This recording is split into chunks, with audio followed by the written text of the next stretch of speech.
내가 어릴 적 겪었던 기묘한 이야기다. 우리 아버진 절약정신이 투철하셔서 근처 쓰레기장에서 언제나 다 망가진 가전용품이나 잡동사니를 찾아 집에 가지고 오곤 하셨다. 아이, 누가 아깝게 이런 걸 버렸지 뭐냐? 아니 아버지, 이런 걸 왜 주워와요 자꾸. 남들 보기 창피하니까 그만 좀 하세요. 가족들은 그런 아버지를 말리려 했지만 그렇다고 말을 들을 아버지가 아니었다. 결국 다들 포기하고 아버지가 좋을 대로 하라고 내버려 두게 되었다. 아버지가 주워오는 것은 별의별 종류가 다 있었고 그 중엔 도대체 왜 이런 걸 가져왔나 싶은 기묘한 것도 적지 않았다. 그리고 그 중 하나가 그 인형이었다. 어느 날 집에 돌아왔더니 나와 여동생이 같이 쓰는 방에 낯선 인형이 놓여 있었다. 보나마나 또 아버지가 주워온 물건일 터였다. 뭐야 이게? 이쁘지도 않고 뭐 이런 더러운 걸 주워온 거야. 그렇게 투덜대며 그 인형을 째려보았다.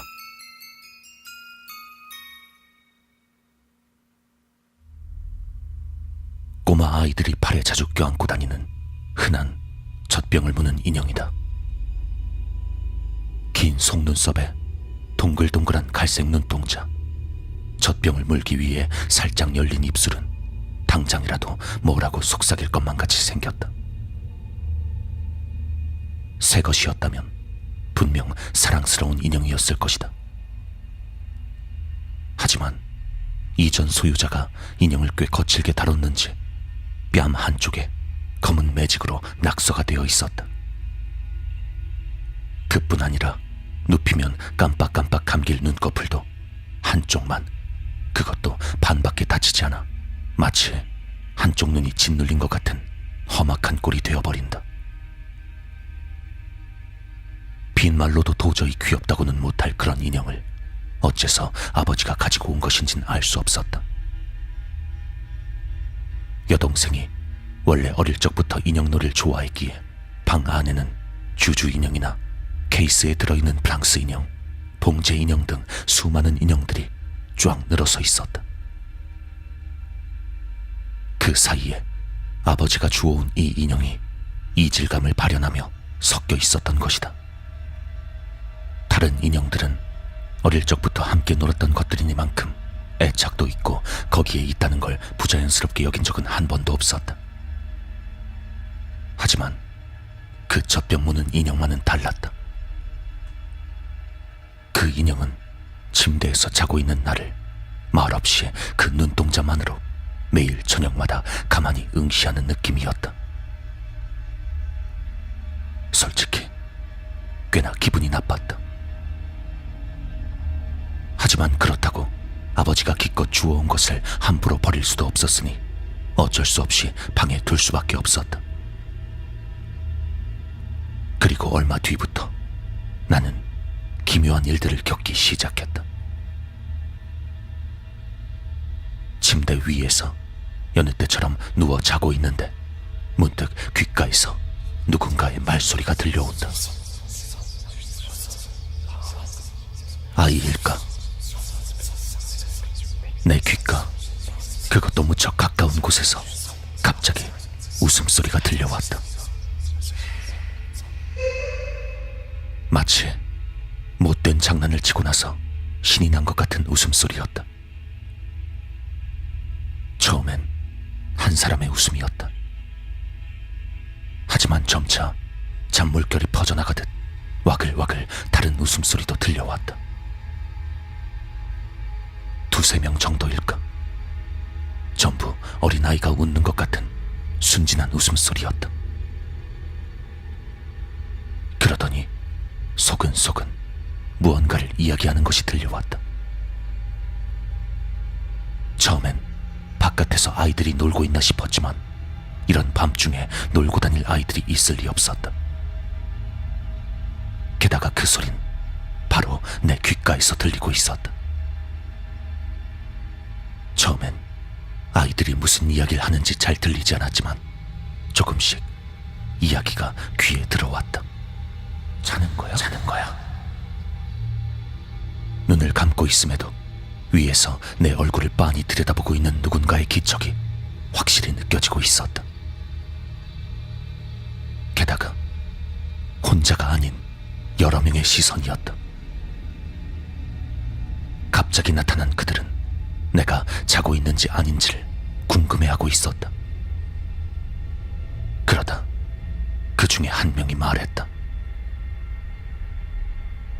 자고 있는지 아닌지 시험해보자.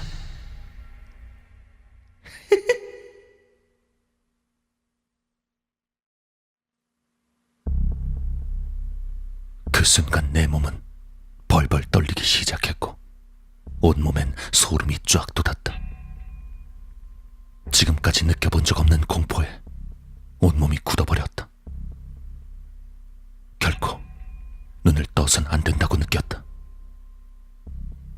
그것들을 보면 분명 안 좋은 일이 일어날 것이다. 그러니까 그들을 절대로 보면 안 된다. 본능적으로 그렇게 느끼며 나는 마음속으로 간절히 빌었다. 사라져라. 하지만 변함없이 머리맡에선 아이들이 내 얼굴을 바라보며 소근소근 무언가를 이야기하고 있다. 그 후로 의식이 사라졌고 정신을 차리자 이미 아침이었다. 눈을 뜨고 그저 악몽을 꿨다고 생각하며 난 아침이 되었다는 것에 가슴 깊이 안심했다. 하지만 그 꿈은 한 번으로 끝나지 않았다. 그날부터 난 같은 꿈을 몇 번이고 계속해서 꾸게 된 것이다. 침대 위에서 내가 자고 있으면 어디에선가 아이의 웃음소리나 이야기 소리가 들려온다. 처음엔 이야기 소리뿐이었지만 점차 그중 누군가가 머리맡을 타박타박 떠들썩하게 뛰어다니기도 했다. 두세 명뿐이었던 목소리도 점점 늘어나 수많은 사람들이 내 주변에서 이야기를 하고 즐겁다는 듯이 뛰어다니고 있었다. 마치 스피커에서 끊임없이 사람 목소리가 들려오는 것 같은 상태가 계속 이어져 난 몹시나 무서웠다. 모두 어린아이의 목소리였다.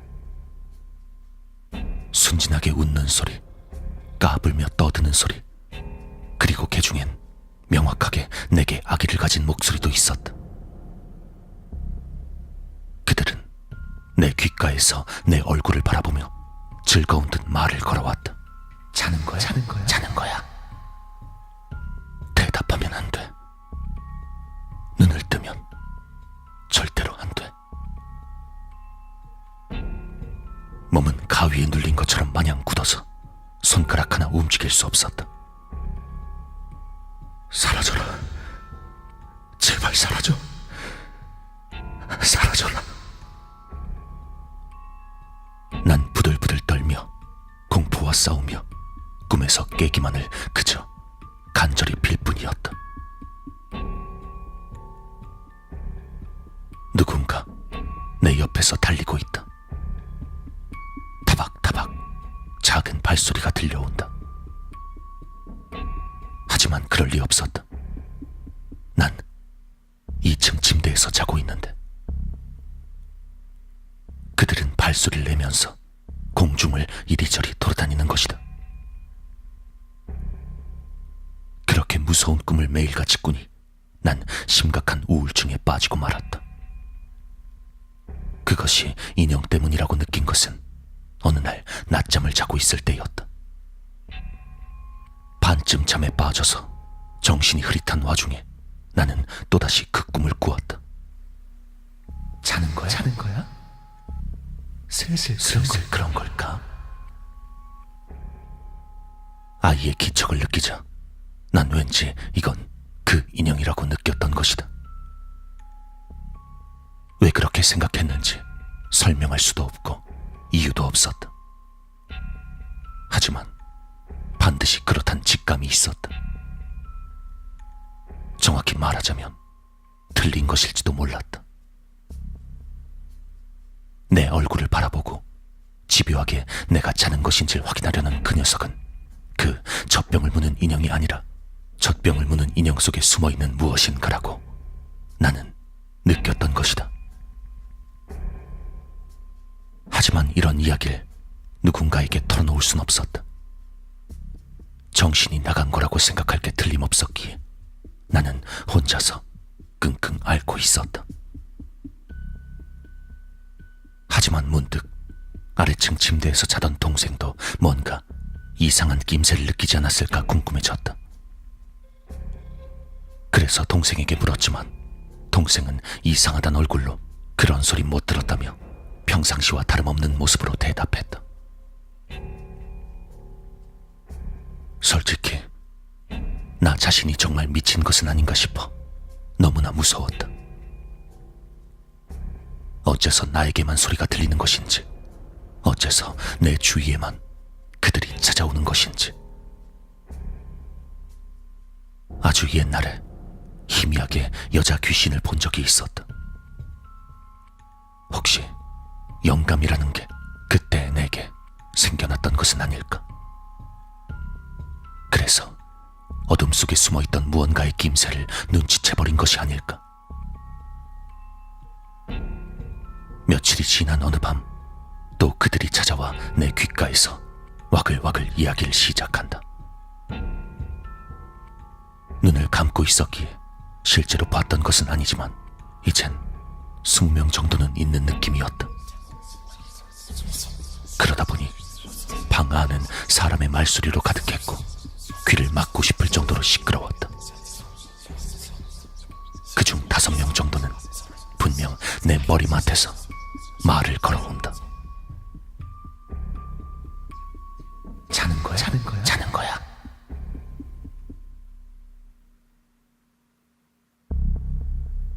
내 얼굴을 보고 있는 것은 역시 그 인형일 터였다. 그 녀석은 이렇게 말했다. 깨어있어. 깨어있을 거야. 그러자 주변 목소리들도 그의 반응에 일제히 말하기 시작했다. 깨어있어. 깨어있구나. 순진함 속에 감춰진 악이라는 송곳이 모습을 드러내는 게 느껴졌다. 슬슬 괜찮겠지? 이제 들어가도 괜찮겠지? 들어가도 괜찮을 거야. 들어가 볼까? 들어가자. 들어가 볼까? 들어가자. 그때 나는 그 목소리들에게 몸을 빼앗길 것이란 공포에 질려 비명을 지를 것만 같았다. 하지만 변함없이 몸은 가위에 눌려서 그저 벌벌 떨고 있을 뿐이었다. 도저히 이대로는 안 되겠다는 생각에 난 처음으로 알고 있는 경문이란 경문은 다 끌어모아 머릿속으로 외기 시작했다. 아이였기에 제대로 된 경문을 알고 있는 것도 아니었지만 그럼에도 알고 있는 말은 뭐든 필사적으로 외웠다.